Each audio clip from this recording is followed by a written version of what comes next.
गुमला के हवाई अड्डा में झामुमो का चुनावी सभा हुई। गांडेय विधायक कल्पना सोरेन ने झामुमो प्रत्याशी भूषण तिर्की के लिए वोट मांगा। कल्पना सोरेन ने कहा है कि भाजपा से सावधान रहे, जनता दिग्भ्रमित ना हो, क्योंकि भाजपा वाले ठगवा हैं। भाजपा फूट डालो और राज करो की नीति लेकर आई है। भाजपा को आदिवासियों की सभ्यता, संस्कृति और परंपरा से कोई लेना देना नहीं। अगर गलती से भी भाजपा की सरकार बन गई तो सबसे पहले वे लोग हमारी सभ्यता, संस्कृति और परंपरा को नष्ट कर देंगे।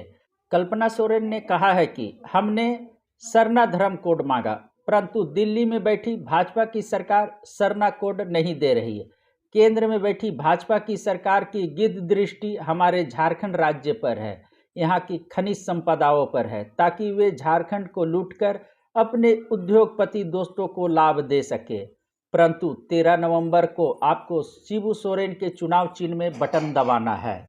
छोटे बड़े सभी सम्मानित लोगों को झारखंडी जोहार करते हैं। और आज झारखंड के मुख्यमंत्री माननीय हेमंत सोरेन की धर्मपत्नी गांडेय की विधायक मैडम कल्पना सोरेन जी आप सभी लोगों के बीच में आई है कि कैसे आज आदिवासी को समाप्त करने के लिए भारतीय जनता पार्टी आज आदिवासी को जल जंगल जमीन से उसी को रोकने के लिए आज ये गांडेय की विधायक, राज्य के मुख्यमंत्री की धर्मपत्नी कल्पना सोरेन जी आई है।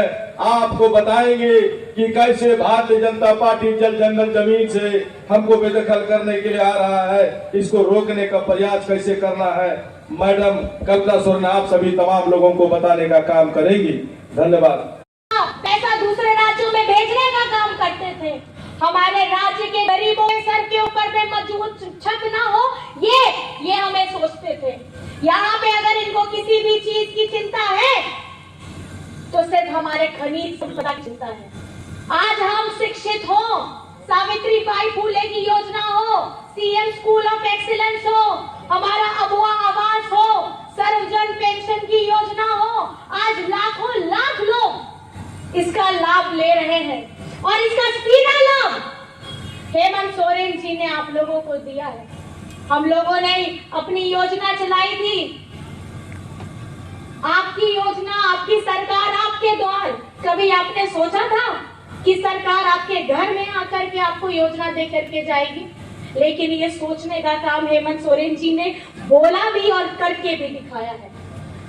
आज हम अपने लोगों के लिए तत्पर होकर के लड़ रहे हैं, सुबह से लेकर के रात तक लड़ रहे हैं, रात से लेकर सुबह तक लड़ रहे हैं। और हम अपना हक का पैसा, अपना मनरेगा का बकाया, हमारे झारखंड का 1,36,000 करोड़ हम केंद्र से मांग रहे हैं। किसका पैसा है ये जमीन चीर करके जब से ये झारखंड बना है, खनिज संपदा लेकर के इन्होंने अपने दूसरे राज्यों को अव्वल बनाया है, लेकिन झारखंड को मरने के लिए छोड़ दिया। झारखंड में भूखों से मरने के लिए छोड़ दिया। हमारे लोगों को यहाँ पर भी उनका भविष्य उज्जवल ना हो, हमारी नियोजन नीति को लाने नहीं दिया, हमारी स्थानीयता नीति को लाने नहीं दिया। ये कभी नहीं चाहते हैं हम आगे बढ़े। ये हमें हमारे वोट के आधार पे देखते हैं। मैं आपको ये बताना चाहती हूँ, आज संगठित होकर के हमें लड़ना है। आज गुमला से हमारे भाई भूषण तिर्की जी खड़े हुए हैं। यहाँ 13 तारीख को मतदान होना है, इनका क्रम संख्या 1 है।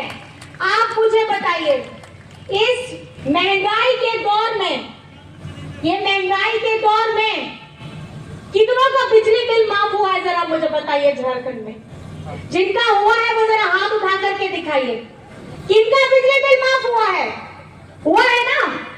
कितना का हुआ है? 5,000, 10,000, 20,000, 50,000 हुआ है कि नहीं हुआ है? हुआ है। तो आज इस महंगाई के दौर में आपके सर से बोझ, महंगाई का बोझ किसने कम किया है? किसने कम किया है? और मुझे बताइए, बहुत सारे किसान हैं, 86 होड़ है, उनका भी एक किसान का 2-2 लाख बिल, उनका ऋण, उनका लोन माफ हुआ है। आज अगर हम आपके बीच में आए हैं तो हम अपने काम को लेकर के आपके बीच में आए हैं। मैं बस इतना कहना चाहती हूँ, दिग्भ्रमित नहीं होना है। ये जो चुनाव चिन्ह आप देख रहे हैं, तीर धनुष, गुरुजी का उसमें फोटो भी है। ये लड़ाई है और ये लड़ाई तब से शुरू हुई थी जब से हमारे गुरुजी ने सपना देखा कि राज्य को अलग करना है। हमारे आदिवासी भाई लोग, बहन लोग अपनी सभ्यता, अपनी बोली, अपना पहनावा, अपना खान पान के लिए हमने अभी हाल में सोहराय भी मनाया। ये सब छिन जाएगा अगर ये भाजपा के लोग आएंगे। इन्हें हमारी सभ्यता संस्कृति से कोई मतलब नहीं है। ये चाहते हैं कि आपस में फूट डालो और शासन करो, करना चाहते हैं।